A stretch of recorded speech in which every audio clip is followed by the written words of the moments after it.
you had to watch the corporate video about not touching people inappropriately, which was hilarious to me given what I had just experienced. Yeah, and then I left.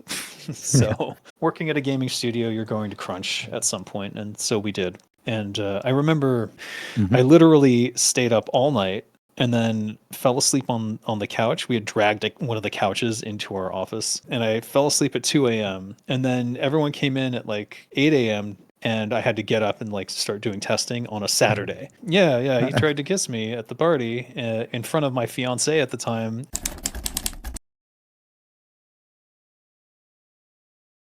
Hello and welcome to a new episode of my World of Warcraft podcast in white. Today I have a very special guest here with me who I am super excited to talk to. I will talk with an ex-Blizzard designer who participated in shaping the future of the whole Warcraft universe with his work. He also worked on other big franchises like Oddworld and Silent Hill, and he not only has super interesting insights into the industry, he also plays on private servers nowadays, and I can't wait to start asking my questions to DesignerDave. Hello.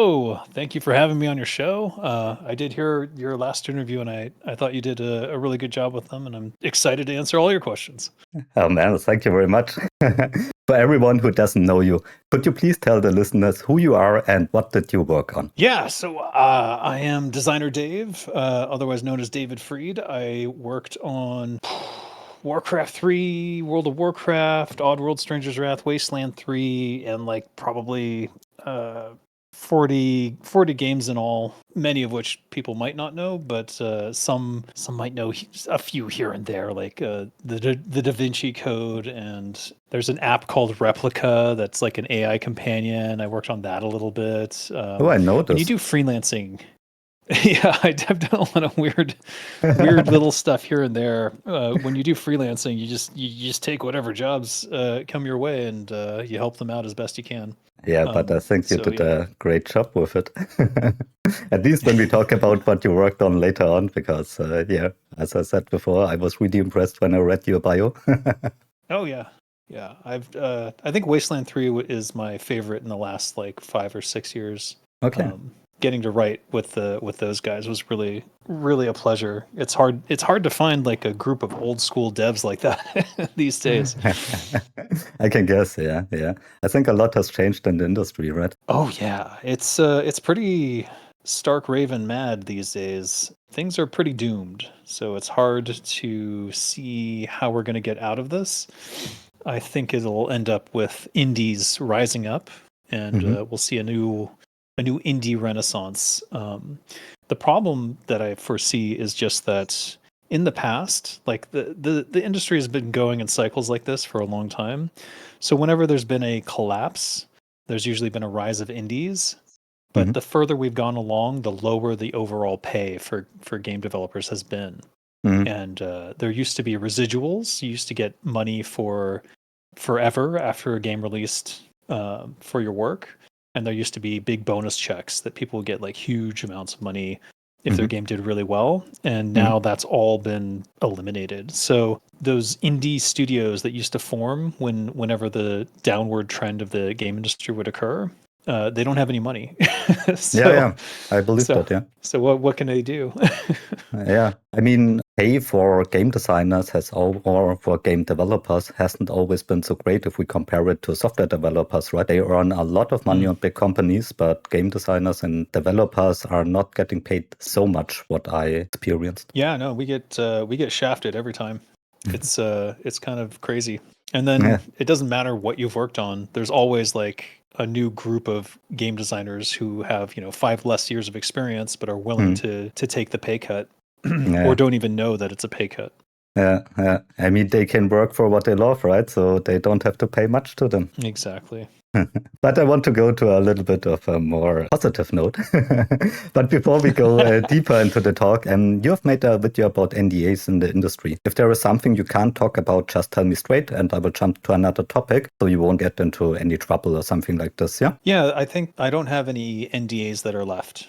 Okay. Like they've all expired. All right, perfect. Okay, correct me if I'm wrong, because I researched your bio a little bit. And if I make a mistake here, just jump in. You started at Blizzard in QA and you moved to designing campaign levels there, right? I have read Jason Schreier's Play Nice a year ago, and this gave me some insight into the early days of Blizzard. But I mean, you can tell me your story here. How did everything happen from your perspective? How was this way and how were those days? Well, when I started at Blizzard, this was before they had a unified studio. They were in 3 separate buildings. So I started in quality assurance, which was in the furthest building from development. At that time, it was really nice. Like it was just a bunch of nerds in cubicles testing games all day and hoping that they would get a chance to, join the development side of things. Because back in those days, Blizzard was recruiting from the quality assurance department. So you would test levels and learn about game development that way, and then start making your own stuff, and then hopefully get their attention when they needed a new level designer or something like that. And that's exactly how I did it. Okay. I was just testing the game every day. I was playing with the StarCraft editor. I learned how to do stuff in it, messing with triggers, and eventually the call came to do something for the N64 version of StarCraft. So I designed... Yeah. That's a long time ago. Yes, it is. I did the first co-op campaign mission for that I think they ever did at Blizzard, and it was my idea to bring back Stukov as infested Stukov, and so I did that whole mission's like story concept, and I did all the triggers, and I did all the in-game dialogue, and I had help from one of the other QA guys for layout because I wasn't the best at like making it look super pretty. I got better at that later. Everyone has other strengths, right? So that's fine. Exactly.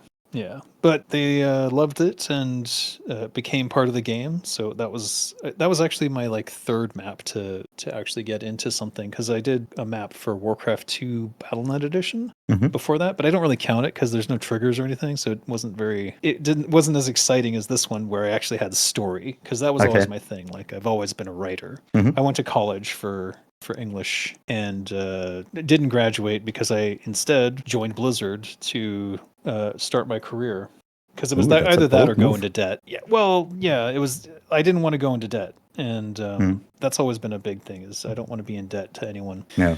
And it was a hard choice because I'd already invested like 2.5 years of my life into college, but I think it was the right choice given that I did turn it into a career, and I've been, I would say, a mostly successful game designer for like 28 years now. You still do it today, so it must have been the right choice.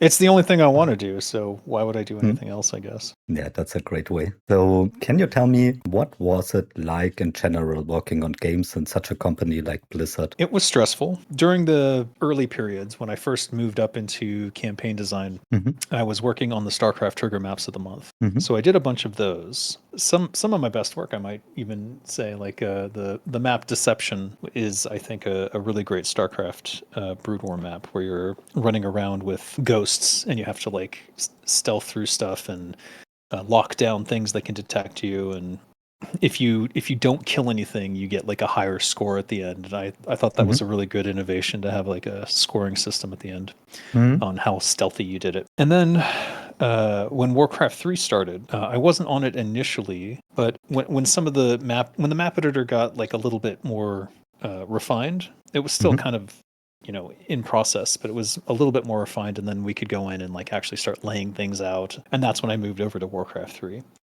And it was a lot of fun because it was like a team of 7 or 8 of us, 3 of us crammed into one room with all our desks in the corners, just almost touching each other.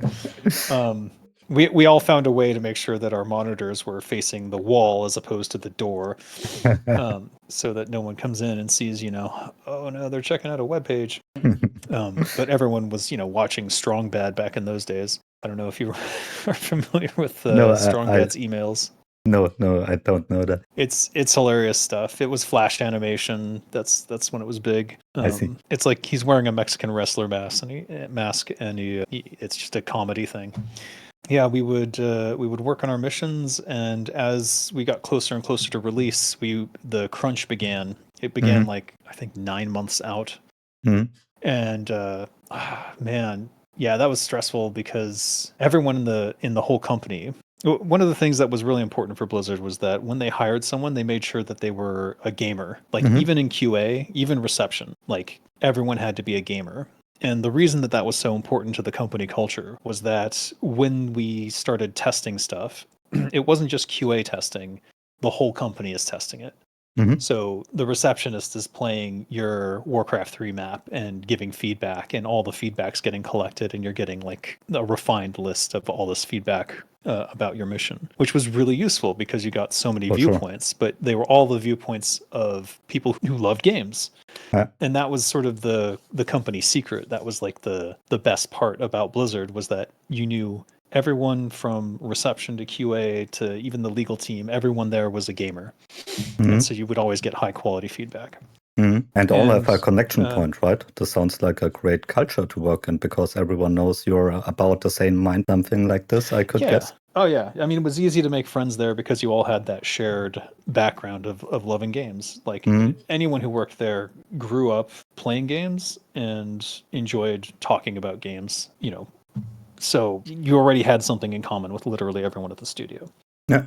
That sounds good. It was for the 5 years that I worked there, that was always part of the culture of the studio. But crunch crunch is not so good. Yeah, I understand. And these days I'll always tell people that if your game company is crunching, that's sign of a piss poor production scheduling. Someone's fucked up, and you probably need a new producer. But back in those days, it was just what was done. If you're working at a gaming studio, you're going to crunch at some point, and so we did. And I remember one of these days. It wasn't. I think it was on the Dungeons of Dalaran. I can't remember which mission it was, but I literally stayed up all night and then fell asleep on the couch. We had dragged one of the couches into our office. Shit.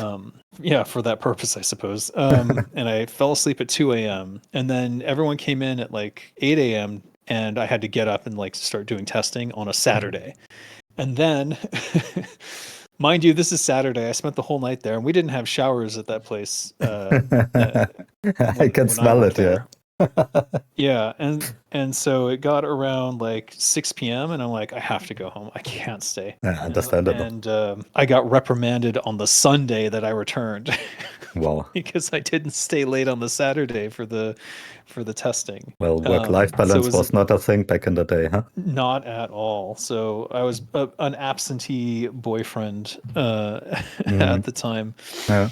And, I can guess. Yeah, a lot of people's relationships had a rough patch during Warcraft 3 development. In this time, you didn't know that this game will become such a success, right? I mean, Warcraft 2 was good, but no one knew that it will get this big at this point, right? Oh, we were clueless. No, we had no idea it would be as big as it was. And World of Warcraft, we also didn't think it would be nearly as big. We thought it would be worse than Warcraft 3. We thought it would be more like, EverQuest, and maybe like maybe 100,000 people will play. We had no clue. But the thing is, it didn't matter. We were just making something we loved.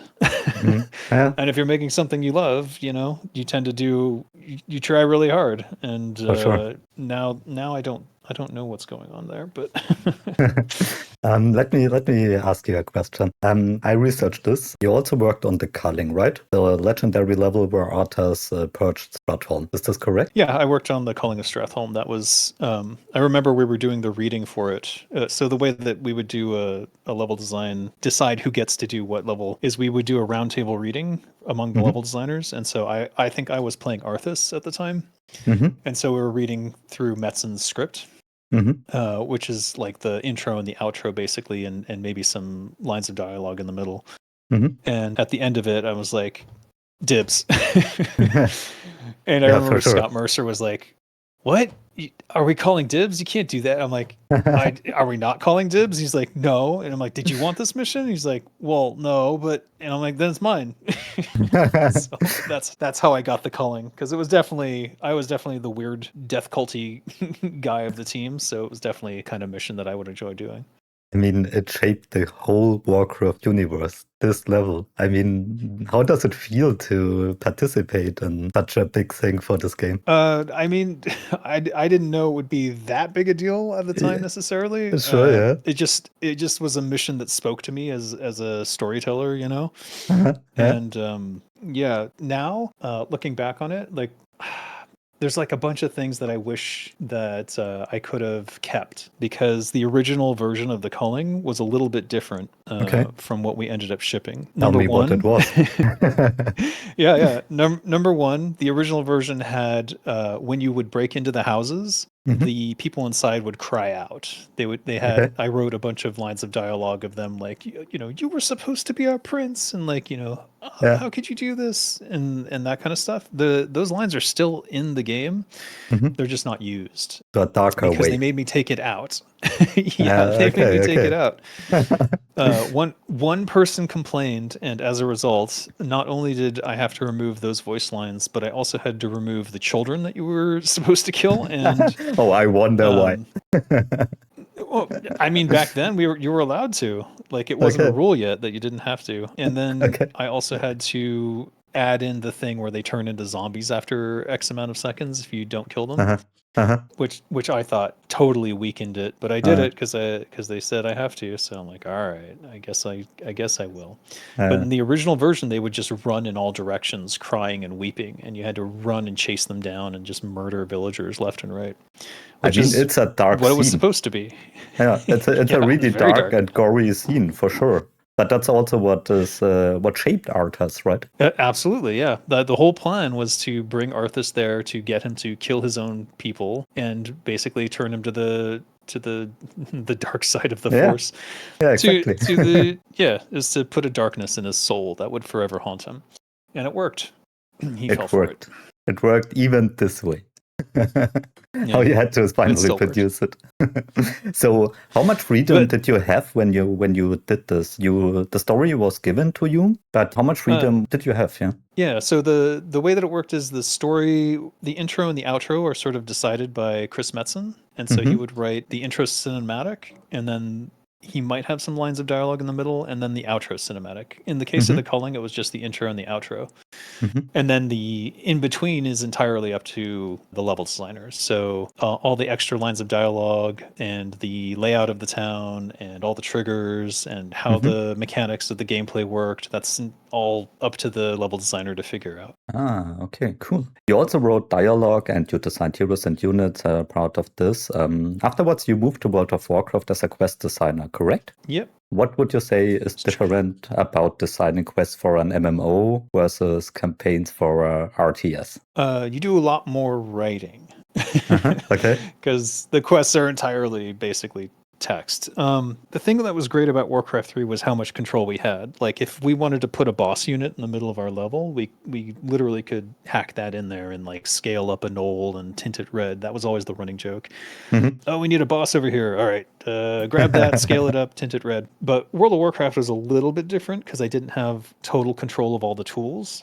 Mhm. For whatever reason, I wasn't, the area design was separate from the quest design. I always thought that they should be intertwined because for me, I had just done effectively 3 years of, well, 4 years of I control the area, I lay out this area to look like this, I know what the theme is, and then I put the characters in and I have the story going on. And so for WoW, I was like, I'm given an area and sometimes it's blank at the time that I'm writing the quests, and then I Okay. have to follow some basics of like the areas, something about this, or this is a major theme of the area, and then Mhm. I write characters from scratch. So, for example, we had several types of quests. One of them was called a breadcrumb, which is basically lead Mhm. the player from this area to that area. So Mhm. I did the breadcrumb for Razor Hill. That's like Tok'ran Pathseeker to is it Kargal Battlescar? I think his name is, who's like partway to the crossroads, and then Kargal sends you to the crossroads. It's called, I think it's Ah, called okay. the Crossroads Conscription. So Mhm. I Mhm. so I made up all those characters, and I write all the text for that, and I write the like you can do things like create a letter that they're carrying, and then write the text in that, and so forth. And it's a lot of fun because it's a lot of writing, a lot more writing, Yeah, and that was I sort believe of that. Yeah. always what I wanted to do. But on Warcraft 3 I got to do a lot of writing because I wrote all the tooltips and I wrote all the item text and I wrote a lot of descriptions for characters and things. I mean, that sounds like really creative work, but also a lot of repetitive work. Would you agree there, or how would you see this kind of work? Because we will have to think about a lot of things from different perspectives. But what I think Yeah, of, but that's the part that I enjoy is like thinking about how a player approaches things. yeah, If you look at the quests that I did for World of Warcraft, there's a lot of things that I did repeatedly that were very important, I thought, to the quest design, but some of the other quest designers didn't really care. Which is number one, at the top of the quest in like the brief of the quest, I always made sure that you knew where you were going, what you needed to do, and who you needed to return to and where they were. And that's those four things. If you did all those four things, the quest felt good, regardless of the quality of the rest of the text. But, you know, on top of that, you can also write really cool quest text that's really fun. Like I wrote Serga Darkthorn's a bad example, but there's a rogue up in the tower who sends you to kill harpies. I really enjoyed writing that character. Okay. I will always and, think about you now when I do this quest on every new private server I play. Excellent. Perfect. I know exactly who you're talking to. I always do this quest. Yeah, because he's fun. Because he's like, you know, he's pretty excited to have you doing stuff, and he appreciates your work. And like that's just, it's an easy way to sort of ingratiate the player into the world because you're doing menial murder stuff for him, but he shows his appreciation and he gives you a really cool dagger. So, I mean, it's an MMO, right? Let's be honest. Not so many people are reading the text. Would you agree? How do you feel about this when you put a lot of work into a text and you know only a quarter of people are really reading it? It doesn't bother me that people don't read it. What's important to me is that they enjoy it, and part of that enjoyment is the four things I mentioned. They need to know what they're doing, where to go, and who to return to, and where they are. That's if I get those four things in there, 90% of people will enjoy the quest. If you fuck that up, you suck,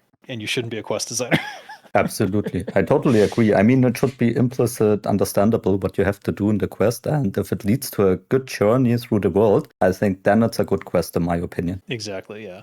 And you can't plan for all that. Like, you don't know what's going to happen when they go out there. They might go out there and it's very straightforward and easy, or they might go out there and like there's a PvP situation going on that they have to deal with, or they get overrun, or someone's griefing the area and killing everything and you can't get the quest mob, and like there's all sorts of things that can happen. But as long as the quest is clear on what you need to do, I think it's generally going to be considered a positive quest. Yeah. Totally agree here. So you said you were about 5 years at Blizzard. When we are looking at Blizzard today and your perspective on it today, when did you first feel the culture shift when you were there? Did you feel it, or was this after your time? I felt it shifting a little bit while I was there. There was a negativity creeping in to the studio. You talked about a corporate necrosis in one of your videos, right? Yeah, corporate necrosis is a word that Tim Campbell originally came up with it. He doesn't remember doing it though, so I'm going to take it. It's my word now. It's yours. Yeah. But basically, it's the way that a company stops behaving. It basically rots from the inside and becomes undead. And then in order to survive, it starts eating other people who are creative, and then it starts eating other companies. So like Microsoft is having its corporate necrosis, and it's very obvious. But game studios across the AAA industry are all going through corporate necrosis right now. And I would say Blizzard is one of them, because what have they made that's new other than, what was it, like a mobile game, Warcraft Rumble, I think it was. I played it. But I tested it, but I found it horrible. It was basically a worse version of the Clash Royale. Yeah. So I didn't particularly enjoy it. I thought it was okay, but it just wasn't as interesting as Clash Royale or as good. I mean, is it greed what causes this necrosis? Because I have a feeling when I look from the outside, from my perspective as a gamer, that those companies are run because they are made to make money. I mean, it's the job of a company to grow and to create money. Of course, it doesn't matter if it's a video game company or a software company. That's basically their final goal. In my opinion, I hate the fact that video games, which I love, are seen as a product basically. But in the end, this produces greed, in my opinion. Is that what caused this necrosis, or is it something else? It is money, yeah, that generally caused it. But there was also like a bro-y culture and like a nepotistic culture growing at Blizzard at the same time. Mm-hmm. So if nepotism, or if the corporate necrosis didn't kill them, yeah. So like, for example, my boss at the time of Warcraft 3, who was not a very nice or pleasant person to work with, he was bringing in people from his guild in EverQuest, Legacy of Steel. Okay. And uniformly, all of those people were kind of toxic in their own different ways. And they were only getting these jobs because of who they knew. They weren't getting these jobs because they loved games or were good at something. And like, I came into the studio because I loved games and I clearly had that background. And I worked my way up through QA. These people were getting put into positions that they had no business taking, like the lead quest designer. Because they had connections. Like taking the lead quest design position was Jeff Kaplan because he was from Legacy of Steel and he knew Alan Adham and stuff. They're like, oh, well, you know, you have a creative writing background. You'll be the lead quest designer. It's like, he doesn't know anything about game design at all. Why is this person in charge of the quest design? And a lot of the bad decisions that I attribute to him from those days, from the early quest design meetings that we had, because just for example, the zebra hooves in my Sarga Darkthrone quest that everyone complains about, if it were up to me, they would have dropped 4 zebra hooves for every freaking zebra you kill. Okay. And then I would have just required, you know, something like some multiple of 4 of them. And that would have been it. But he liked the randomness of EverQuest. And so everything, all his design came from his knowledge of EverQuest. So if EverQuest did it, he copied it. And it was just not a great way to make a game that's going to be better than EverQuest. So there was a lot of things that I felt we were held back on because he was relying on just that experience playing that game. Since he had nothing else to rely on. He had no game design experience at all. And then another one from Legacy of Steel is Alex Afrasabi, which a lot of people may know as... the Cosby Suite. So that's a person who probably shouldn't be working at a company. And I guess they figured that out at some point. I never met him, but I heard through people that I trust more than enough to know I wouldn't want to meet him anyways. Yeah, he doesn't sound like a person you want to know. No. And that's the thing. It's like he got in through nepotism again. Didn't have a game design background, didn't really know anything, but because he knew Pardo, he got to immediately jump into a position of power and then get elevated. And, you know, it's the same with Kaplan became the face of Overwatch, even though, like, I really don't think he did much of anything on Overwatch. He was supposed to be the story guy for Overwatch, and they never did a story. Was so Overwatch what did he do that Project Titan before? Yeah, he basically got Project Titan killed. And then the ultimate irony is that he put that onto Pardo. And I imagine that was a situation where Pardo was trusting him to handle certain things, and they weren't happening because he doesn't have a background in game design, so nothing got done. And then Pardo had to take the fall because he was the one who was supposed to be doing that actual work. I don't know. Sounds like horrible company politics. Yeah. Well, the snake eats itself, right? Ouroboros. Have you experienced the Kotick area as well? Bobby Kotick? No. Yeah. I left before he got there. I only heard the stories and the voicemail of him threatening to kill that one lady. Okay, but you haven't seen that from the inside, all right? That's probably better, right? No. No, I can only imagine how much worse it got after I left, but yeah. I can guess, yeah. Okay, so let's jump up a little bit in the future. You probably have heard the recent controversies at Blizzard. I mean, it was a different area when you were there. What do you think right now about Blizzard and about their culture right now, what you can see from the outside and from your experience from the early days? I could see the forming of a bro-y type culture. And I certainly could see how certain individuals, especially while they were there, would definitely have created a toxic environment. I experienced a toxic environment myself. My own boss basically sexually assaulted me at the 10-year anniversary party. Oh shit. He tried to kiss me. Yeah, he tried to kiss me at the party in front of my fiance at the time and Sam Didier. And I like ducked it, and then he wandered off drunk, but gross and definitely not welcome.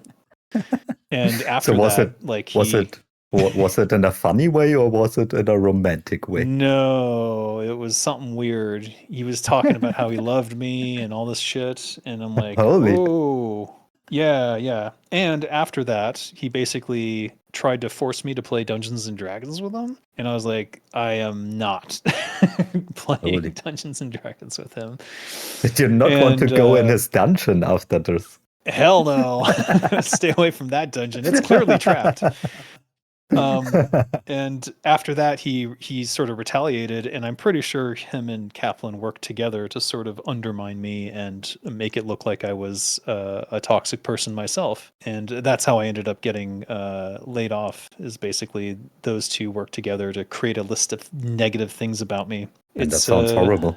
Oh, it was. And then they pretended they do the meeting where they're like, and you had this problem and you did this and you did that. And all these problems were kind of like really minor things. Like I had upset the audio engineer because I asked about testing on low end speakers, and I had refused to change something on a level because I just felt it was better a certain way. Ultimately, I did end up having to cave on it, but I did push back. I was like, I don't want to do this because I don't think it's good for the level. But anyways, it was a big stupid list of minor things. And then they pretended like, oh, if you if you work through all these problems and you resolve them, maybe there can be reconciliation and blah blah blah. So I did. I went and I talked to all the people that they had listed as having an issue with me, and yeah, pretty much all of them were like surprised. They were like, oh, I didn't even think that was a big deal. I'm already over it. Don't worry about it. And I was like, oh, yeah, okay, great. I'm fucked. Because I knew at that point it's just a list of bullshit to have on record to basically get rid of someone. And sure enough, at the end of it, I was like, but I talked to all these people and they're like, well, the decision's already made. And I'm like, wow. All right. Yeah. I should have known. I should have known better, but this was my first job. So I wasn't up on politics or what all this corporate bullshit meant. And this was my first sign. I think that was my first real sign that Blizzard was turning totally corporate, because that was around the same time that Vivendi purchased the studio, and they started doing things like you had to watch the corporate video about not touching people inappropriately, which was hilarious to me given what I had just experienced. I believe that, yeah. Man, that sounds really toxic. Oh, it was so bad. And then I left. So understandable. So you became a freelancer afterwards? No, I went to the Collective, where I worked on the Da Vinci Code and Silent Hill Homecoming. Okay. So this was another studio then? Yeah, it was another studio. Overall, the company culture there was better, but still had its own issues. Like I had a lead design there who was an alcoholic, and but it was a woman. She was not obviously. She never essayed me. I guess I say obviously, but that's not necessarily obvious. Anyways, she didn't hurt me personally, but she did cause problems between other people, and yeah, it was kind of a mess. And she didn't do any work, and that was the real problem. So I ended up acting as the lead designer, even though I wasn't given the title. Okay. They did promote me to senior game designer at that point, given the vast amount of work. Like for the Da Vinci Code, 9-month development cycle. I wrote all of the dialogue, and it was a very dialogue-heavy game because it was a adventure puzzle game. And then I designed like almost half the levels myself. And then on top of that, they sandbagged it with fucking combat. Because when you think of Professor Langdon, the professor of symbology, you think of him beating up a cop, I'm sure. It doesn't go well together. No. So it could have been a pretty cool adventure game. And if you read some of the reviews, most of them are like, oh, the puzzles are really cool. And the dialogue fits right in between the lines of the novel. Why am I beating up a cop?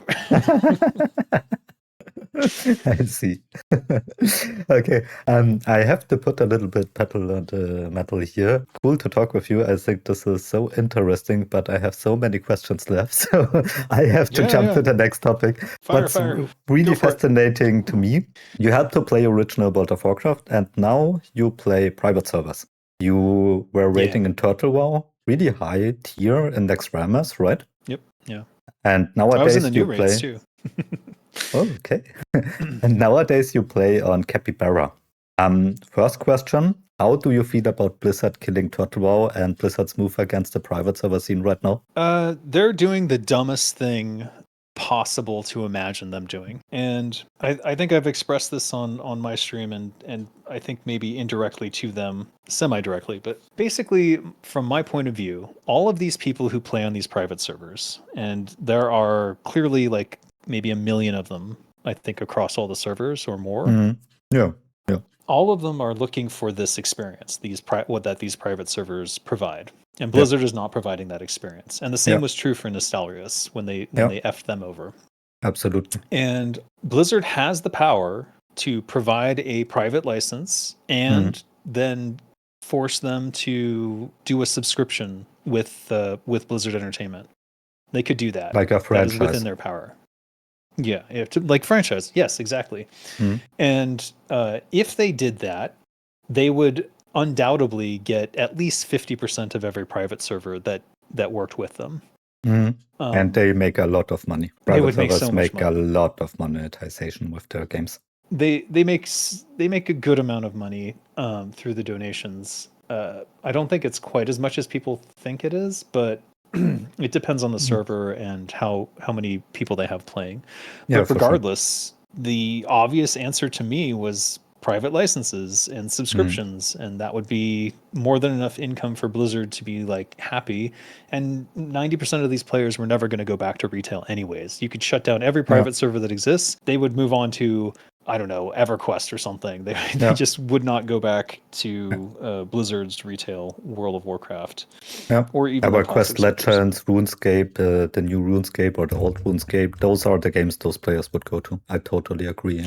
Yeah. So they just completely burned all that potential goodwill and now are generating bad will every time they go after a new private server. So to me, it's just the dumbest move imaginable if they wanted to build goodwill with these people who had abandoned them. But they're just proving why it was good to abandon them in the first place. Yeah. I mean, they also did this back in the day with DotA, right? It was basically the same or nearly the same situation. They could have get the designers of the mod in the DotA map on Warcraft 3, and then they could have just made something like League of Legends or Dota 2 themselves. But because they didn't do it, those games were created by other studios, and League of Legends, for example, makes an enormous amount of money nowadays. Yeah, that's a little different though. Okay. Because back in that time, Blizzard didn't care that much about money. Like it wasn't a money thing. Their biggest concern with Dota was protecting the players of Warcraft 3 and making sure that they didn't feel like their work was being stolen. That was their biggest concern. It was just a different mindset because they were making plenty of money. They didn't need more money. They could have had all that money, but it wasn't their main concern. And that's why when they took Valve to court, it wasn't about like getting Dota back or anything like that. It was literally just protecting Dota so that the players couldn't potentially be sued if they were playing or making Dota maps in Warcraft 3. So that was the agreement. Valve agreed that they wouldn't like go after anyone, but they get to use the Dota 2 title. So it was actually in players' interests. This was before they became super corporate. But what's the difference with the assets nowadays private servers use from Blizzard in this sort? Well, now it is super corporate, so they're just shutting everyone down. Of course. But back in those days, they just cared about the players. Like old school Blizzard, the shutdown of Nostalrius was like, okay, well, we can't be sure that these private servers aren't going to screw over these players. Clearly, they want Classic. Okay, we'll provide Classic. That was the idea. They have, I guarantee they have a Classic Plus in the works, and they're going Yeah, to for sure. announce it Absolutely. at this BlizzCon. In a That month. is the only reason that they came after all these private servers so recently. Yeah, for sure. I get annoyed when people say, "Oh, Turtle Wow was poking the bear." No, I mean they you did can a say little it that bit. way, They did a but little poking bit. poking the bear implies that Blizzard got angry and like snapped at them because they were being poked. That's not what happened. It was literally Classic Plus is coming. Yeah. They have this many players. Yeah. Monetarily, if we shut them down, we think we'll get this much money. Yeah. Okay, lawsuit go. It had For nothing me, to do with any posts or anything like that. yeah, for me, it's the same parallel as Nostarius, as you said before, with Classic, because it's kind of the same move, in my opinion. They want to get the players in. 100%. They saw Nostarius hitting like shit tons of players, and they're like, "Oh, Yeah. that's too much. Yeah. We need those players. Okay, we'll make a classic, and we'll shut down them." And that's what they did. Same thing here. Absolutely. Yeah, man, interesting perspective. Nowadays, you play on Capybara Paradise, right? Why did you choose this as the total successor? There's a couple reasons. The first is that when Capybara Paradise went up, they claimed that they were former Southeast Asia Turtle WoW developers. Yeah. And so I was like, I wonder if that's true. And so what I did was I tried to log into their server with my old account using the Turtle WoW client that I had used for Nordinar. And it worked. And they had my account info. So I'm like, okay, they are probably not lying. And all I had to do was change the WTF realm file to their server. And it's been working ever since. I've never had to download anything. I didn't have to get any new clients. And ergo, there's no risk. So I've been enjoying it. Also, I'm in Thailand, so makes sense. Yeah. Since I'm in Southeast Asia, it's only a 60 millisecond ping. I played on Nordinar with a 200 ping that whole time I was raiding, so you can imagine some of my frustration there. Horrible. I tried Capybara myself. I was able to reduce the ping with Exit Lag, which was a paid sponsorship. So I thought it was a good opportunity to test it out. It actually works, which is in the end just a VPN, to be honest. But this was together with the NAMPower file, was able to reduce my ping also to, I think, 80 from Europe, which made it quite playable, actually. So it's possible to play there, also from Western sides of the world. That's what I experienced. I made a video about it. But that's not what I wanted to ask. What's your actual experience there? Do you speak Chinese when you're living in Thailand, or do you speak an Asian language? So is translation a problem for you? No, there's like all sorts of easy tools that you can use to translate stuff if you want. But generally speaking, I just get by with emotes and not talking at all. And it's been working well. But also, there are plenty of English-speaking guilds on Capybara. Everyone in Australia is on the same time zone, and it's also low ping for them.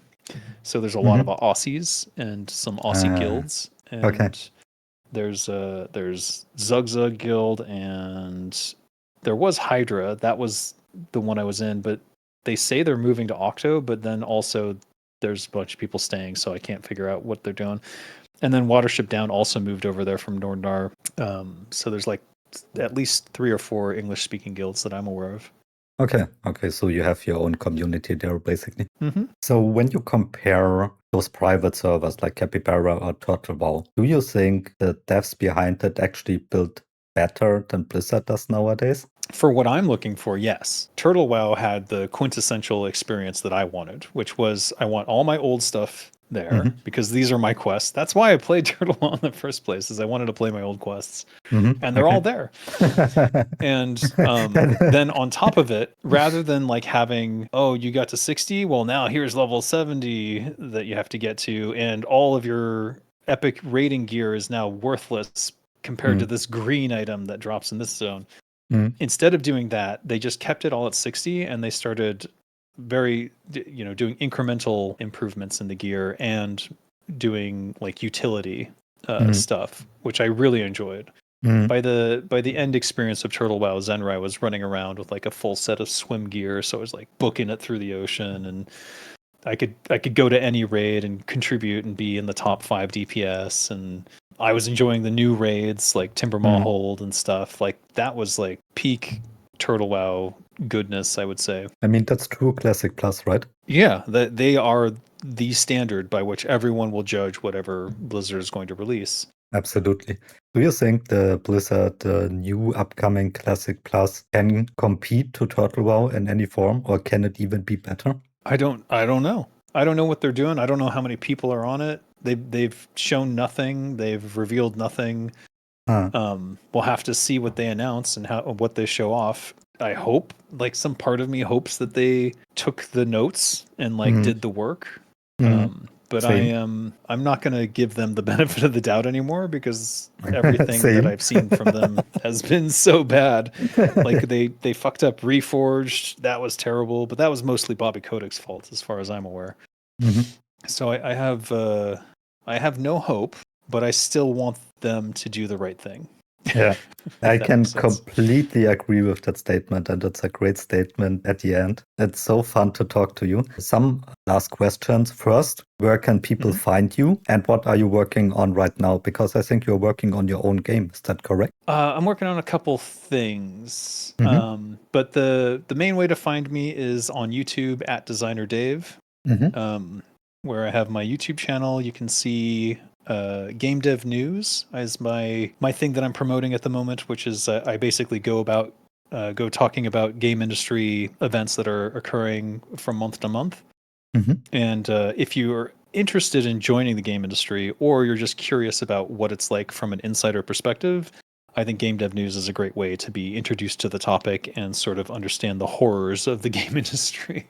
Awesome. If you become a member of my YouTube channel, you also get access to some members-only videos. I talk a little bit about my life in Thailand here and there, but mostly it's about God Among Man, which is a visual novel game that I'm working on.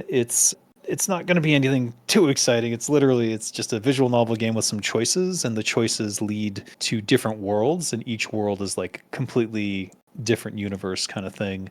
And then at the end, the choices, I mean, it could be, I think it's interesting. At the end of it, it turns out that you're actually a god, and the choices you made throughout determine what kind of god you will be. But don't spoil it. It gives some. Well, I mean, I'm hoping they'll play through multiple times to try and see what all the different universes are. That makes sense, yeah. That sounds really cool. Yeah, everyone go to DesignerDave's channel and subscribe to him, of course. I think it's really, really insightful what he has to say. My final question to you, which I ask every guest I have here, do you have someone you would love to see on a future episode of this podcast? Yeah, I'd love for Chris Metzen to get on the show and start answering I some would questions. love that too, but I doubt I can get him. I've been trying to get him myself, and he stopped talking to me after he went back to Blizzard, because there was a time period where we were talking again. We used to play Dungeons and Dragons together. Okay. And he was, head of War Chief Gaming and doing his own the Law brand tabletop RPG for D&D. Oh, they have a new Kickstarter, by the way, so they're updating it for 5.5. So if people are interested in that, they might want to check that out. I'd also love to see Sam Didier get on one of these shows and talk to people about. Sam Didier is the artist behind basically the granddaddy of the Warcraft art style. Ooh, okay. Yeah, the lead singer for Elite Tauren Chieftain, and okay. Yeah, you can check out his YouTube channel, ABCs with Samwise. He hasn't posted in a year, though, so whatever he's doing, he's being secretive about. But his new art book is coming out in October. You can order it from Barnes & Nobles. ABCs of Fantasy. The ABCs of Fantasy by Samwise Didier. You should check that out. Okay. All right. I don't know if I can get those, but thanks for suggesting. Finally, I want to thank Chief Rocky. Oh, wait. Yeah, let me give you one that might be possible. Okay. I would love that. Torta from Turtle WoW to talk about Moonwhisper games. Yeah, that would be awesome. I don't know if I can get him. I didn't always talk well about Turtle WoW on my channel, honestly. Not all the time, so I'm not sure if he is willing to talk with me. I mean, I never had a problem with .WoW at all. I played there myself, and I think they did awesome things for the whole private server scene. But I'm not sure if he's willing to or how to get him. But maybe, yeah, it's an idea. Why not?